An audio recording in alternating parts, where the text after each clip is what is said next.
All that shortly, but we start off this edition with some news from Afghanistan, where widespread corruption allegations have been leveled against the Afghanistan President Ashraf Ghani.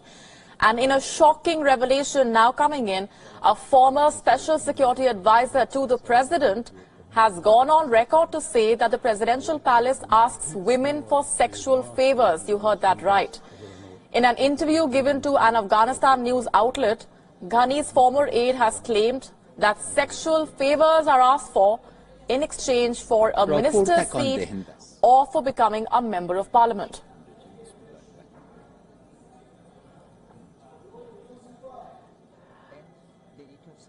That's the revelation that's come in that interview with the Afghanistan news channel. It's a shocking revelation there coming in from the former special security advisor to the president.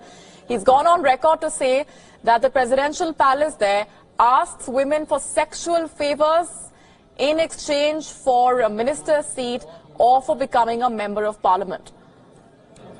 Let's get in further details and perspectives now from Afghanistan journalist Mariam Wardak joining us on the broadcast. Thanks very much, Mariam, for speaking with us here on WION World is One. You were someone who's worked within the presidential palace for several years, for about 4.5 years.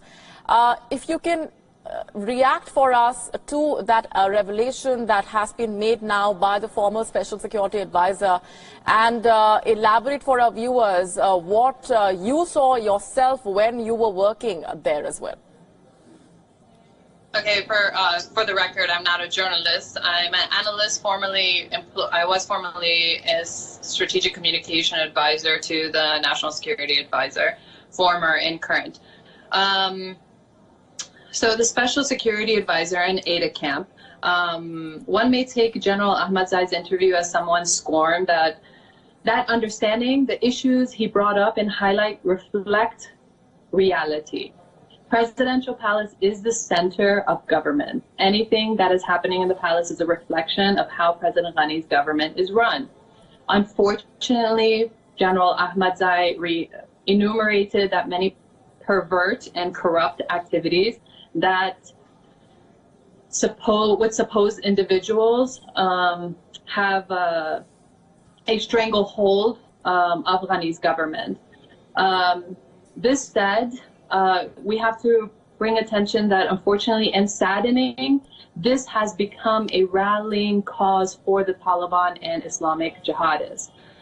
I believe that Afghan women should be concerned that the actions of very few could result in the cause of strengthening application of Sharia as well as traditional archaic customs of isolating and denying the progress of Afghan women.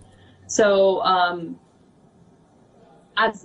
in my personal experience, I tried my best when I was at the Office of the National Security Council for my attire and my image to be extremely modest, culturally and religious attire, appropriate with no makeup. Perception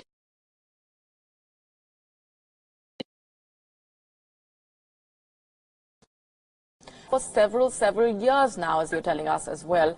The concern here is that many people within the presidential palace who are currently working there would perhaps be absolutely fearful of speaking out in view of the action that possibly could be taken against them as well. So which is why all of this is kept under the wraps, it seems.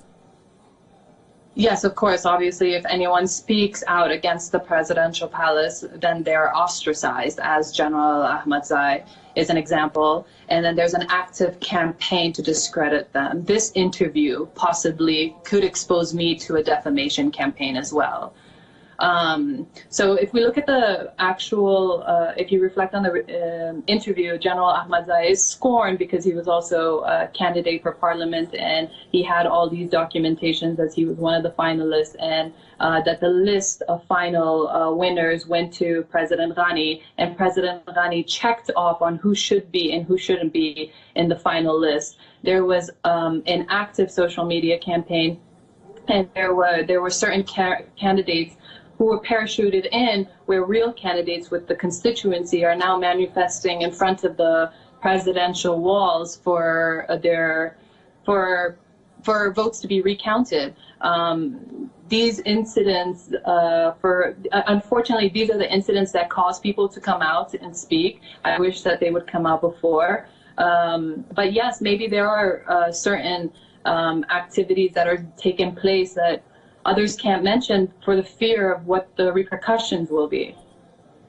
All right, we're going to leave it there for the moment. Mariam Wardak, appreciate very much for joining us on the broadcast and delving deeper into what the former Special Security Advisor of the Afghanistan President has had to say, saying that women are asked for sexual favors in return for a seat or for becoming a member of Parliament. We'll, of course, keep a close eye on the latest coming in from Afghanistan.